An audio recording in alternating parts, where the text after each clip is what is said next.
नमस्कार मंडळी, श्री स्वामी समर्थ. स्वागत आहे तुम्हा सर्वांचं आपल्या मराठी यूट्यूब चॅनलमध्ये. स्वामी महाराजांच्या कृपेने तुमच्या सर्व चांगल्या इच्छा पूर्ण हो, हीच मी स्वामींच्या चरणी प्रार्थना करते आणि आज या नवीन व्हिडिओला सुरुवात करते. उद्या आहे 11 जानेवारी, वार गुरुवार, आणि या दिवशी मार्गशीर्ष महिन्यामधली अमावस्या सुद्धा आहेत. याला आपण दर्शवेळ अमावस्या किंवा मार्गशीर्ष अमावस्या या नावाने सुद्धा ओळखली जाते. हा जो दिवस आहे हा गुरुवार, तर हा मार्गशीर्ष महिन्यातील 5वा गुरुवार आहे. आपल्याला या दिवशी आपण जे मार्गशीर्ष महिन्यामध्ये गुरुवारचं व्रत केलेलं आहे त्याची सांगता आपल्याला या गुरुवारी करायची आहेत, उद्यापन आपल्याला करायचं आहेत. त्याचबरोबर अमावस्या आहेत म्हणून काही उपाय आणि सेवासुद्धा आपल्याला आपल्या घरामध्ये करायच्या आहे. तर पहा, मी तुम्हाला आज या व्हिडिओमध्ये एक अतिशय प्रभावी अशी सेवा सांगणार आहेत. एक वस्तू जी आहे तर ती आपल्याला दान करायची आहे. जर आपल्याला या अमावस्येच्या दिवशी कोणतेही उपाय आणि सेवा करणं शक्य झालं नाही तर फक्त ही एक वस्तू आपल्याला दान करायची आहेत. यामुळे प्रखर पितृदोष हा नष्ट होऊन आपल्या आयुष्यामध्ये येणाऱ्या सर्व अडचणीतून आपली सुटका होईल आणि आपल्या सर्व इच्छा आणि मनोकामना या पूर्ण होतील. असा हा एक उपाय मी तुम्हाला आज या व्हिडिओमध्ये सांगणार आहे. त्यामुळे तुम्ही व्हिडिओ हा शेवटपर्यंत पहा. चॅनलवरती नवीन असाल तर सबस्क्राईब करा आणि असेच माहितीपूर्ण व्हिडिओ पाहण्यासाठी बेल आयकॉनलाही प्रेस करा, म्हणजे जेव्हा कधी मी नवीन व्हिडिओ अपलोड करेल त्याचं नोटिफिकेशन सर्वात अगोदर तुम्हाला भेटेल आणि तुम्ही एक पण व्हिडिओ मिस करणार नाही. तर पहा, हा जो गुरुवार आहे तर हा 5वा गुरुवार आहे मार्गशीर्ष महिन्यामधला. बऱ्याच जणांनी 4थ्या गुरुवारलाच उद्यापन केलेलं आहे, कारण त्यांना असं वाटत होतं की अमावस्या हा दिवस चांगला नाही, या दिवशी उद्यापन केलं जात नाही. परंतु खरं तर आपण दिवाळीला अमावस्येच्या दिवशीच लक्ष्मीची पूजा करत असतो, म्हणून हे उद्यापन करायला सुद्धा काही हरकत नाही. परंतु काही नाही, ज्यांना करायचं त्यांनी हे उद्यापन केलेलं आहे 4थ्या गुरुवारीच. परंतु बघा, आता उद्यापन केलेलं आहे तर मग 5व्या गुरुवारचं व्रत करायचं का, किंवा जी मांडणी आहे ती करायची का? तर जर तुम्ही 4थ्या गुरुवारी उद्यापन केलेलं असेल तर तुम्हाला या गुरुवारी पूजा मांडायची गरज नाही. फक्त तुम्हाला व्रत करायचं आहे, उपवास करायचा आहे आणि पोथी तुम्हाला तुमच्या देवघरासमोर बसून माता लक्ष्मीचा फोटो असेल तिथे तुम्हाला पूजा वाचायची आहेत. तुम्हाला पूजा मांडणी करायची गरज नाही. अर्थात आपण 4थ्या गुरुवारी उद्यापन केलं म्हणजेच या व्रताची सांगता केली आणि सांगता झाल्यानंतर ना आपण पुन्हा मांडणी करत नाही. जर तुमच्याकडे करत असेल तर तुम्ही करू शकतात, परंतु मी सांगेल जर तुम्ही 4थ्या गुरुवारी उद्यापन केलं असेल तर चुकूनही तुम्ही पूजा मांडणी करू नका. फक्त संपूर्ण दिवस उपवास करा आणि पोथी वाचा, बस. त्यानंतर बघा, आता अमावस्या आहे तर अमावस्येला आपल्या घरातली नकारात्मकता, आपल्यामध्ये असणारी नकारात्मकता दूर करण्यासाठी हा दिवस खूप महत्त्वाचा मानला जातो. या दिवशी अनेक उपायसुद्धा केले जातात. आपलं शरीर शुद्धीकरण होण्यासाठी पवित्र गंगेमध्ये स्नान करणं खूप महत्त्वाचं मानलं जातं. जर तुम्हाला नसल पवित्र गंगेवरती जाऊन स्नान करणं शक्य तर आंघोळीच्या पाण्यामध्ये गंगाजल टाकून आवर्जून तुम्ही या पाण्याने आंघोळ करा. त्याचबरोबर बघा, आपल्या घरामध्ये अनेक अडचणी असतात. घरामध्ये सातत्याने भांडणं होतात.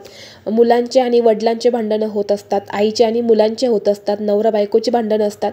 सतत घरामध्ये कटकटी, वाद, आजारपण, दारिद्र्य यासारख्या गोष्टी आपल्या घरामध्ये घडत असतील तर तुम्हाला हा उपाय नक्की करायचा आहे. तुमचे सगळे उपाय करून झालेले आहेत, सगळं तुम्ही केलेलं आहेत, परंतु त्याचा तुम्हाला कुठलाही फरक पडत नसेल तर तुम्ही हा एक उपाय नक्की करून पहा. ही एक वस्तू तुम्ही नक्की दान करा, त्याचा तुम्हाला 100% रिझल्ट हा दिसून येईल. बघा, अमावस्येला दान आणि स्नान या 2 गोष्टींना खूप महत्त्व दिलं जातं.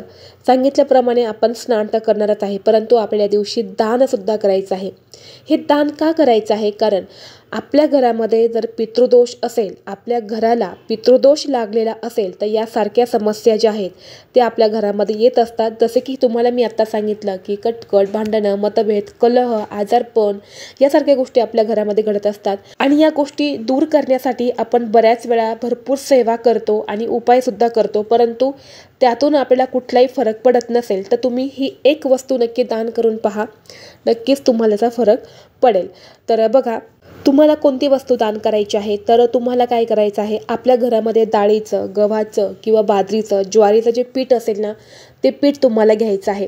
मोजून वगैरे घेऊ नका. तुमची यथाशक्ती असेल, तुमची जितकी ऐपत असेल दान करण्याची तितकं पीठ तुम्हाला घ्यायचं आहे. मग ते गव्हाचं, डाळीचं, ज्वारीचं, बाजरीचं जे असेल ते पीठ तुम्हाला घ्यायचं आहे. यासोबतच तुम्हाला एक डाळ घ्यायची आहे, मग ती मुगाची असेल, उडदाची असेल, हरभऱ्याची असेल किंवा इतर तुमच्या घरामध्ये जी डाळ असेल ती डाळसुद्धा तुम्हाला घ्यायची आहे. पावशेर घ्या, अर्धा किलो घ्या किंवा अंदाजे तुम्ही 1 किंवा 2 वंजोळ घ्या. तुमची यथाशक्ती असेल, इच्छानुसार तुम्हाला तेवढी डाळ घ्यायची आहे. आणि यासोबतच तुम्हाला अतिशय महत्त्वाची वस्तू तुम्हाला दान करायची आहे, ते म्हणजे मीठ. तर तुम्हाला एक मिठाचा पॅकेट जो असतो ना, तो तुम्हाला घेऊन यायचा आहे. आणि यामध्ये खडे मीठ असलं, बारीक मीठ असलं तरीही चालेल. एक मिठाचा पॅकेट घेऊन यायचा आणि यानंतर हे मिठाचं पॅकेट आणि हे जे पीठ आणि यानंतरनं ही जी डाळ आहे, तर ही तुम्हाला अमावस्येच्या दिवशी गरजू व्यक्तीला दान करायची आहे. गरजू व्यक्तीला दान करा. ज्या व्यक्तीला खरोखर खूप गरज आहे ती व्यक्तीलाच तुम्हाला दान करायचं आहे. इतर ज्या व्यक्तीच्या घरी भरपूर आहेत अशा व्यक्तींना तुम्हाला ही वस्तू दान करायची नाही.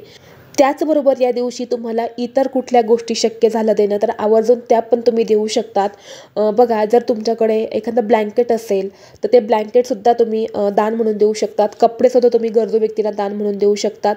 बघा, जेव्हा तुम्ही या वस्तू दान करतात ना, तेव्हा तुमचे पितृ हे तुमच्यावरती प्रसन्न होत असतात आणि तुम्हाला सुखी संसाराचे आशीर्वाद ते देत असतात. यामुळे आपली घरातली नकारात्मकता, दारिद्र्य, अडचणी या नष्ट होतात आणि घरामध्ये लक्ष्मी प्रवेश करत असते.